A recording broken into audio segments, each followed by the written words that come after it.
হজরত ওমরের ন্যায় বিচার। একদিন খলিফা হজরত ওমর রাদিয়াল্লাহু তালা আনহু মদিনার রাস্তায় হাঁটছিলেন। তিনি দেখলেন এক মা একটি হাঁড়িতে পানি ফোটাচ্ছেন, আর তার ছোট ছোট বাচ্চারা পাশে বসে কাঁদছে।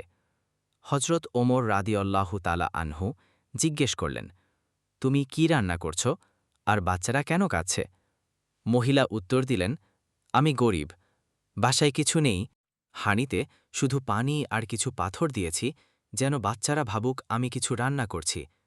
তারা ক্ষুধায় কাঁদছে, কিন্তু খাওয়ার কিছুই নেই। হজরত ওমর রাদিয়াল্লাহু তালা আনহু তখন নিজেই সরকারি খাদ্য গুদামে গেলেন। চাল, ডাল, আটা, তেল সব নিজ হাতে বস্তায় ভরে নিয়ে এলেন। এক সহচর বলল, আমি নিয়ে চলি, আপনি খলিফা। কিন্তু হজরত ওমর রাদিয়াল্লাহু তালা আনহু বললেন, কিয়ামতের দিন যদি আল্লাহ জিজ্ঞেস করেন, তোমার আমানতের লোক না খেয়েছিল, তখন তুমি কি করেছিলে? তখন কি তুমি আমার বোঝা বহন করবে?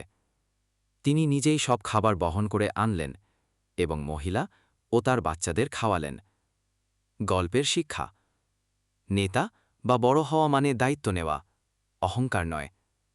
গরিবদের পাশে দাঁড়ানো ইসলামী আদর্শ। ন্যায় বিচার ও দয়া হজরত ওমরের রাদিয়াল্লাহু তাআলা আনহুর মূল শিক্ষা।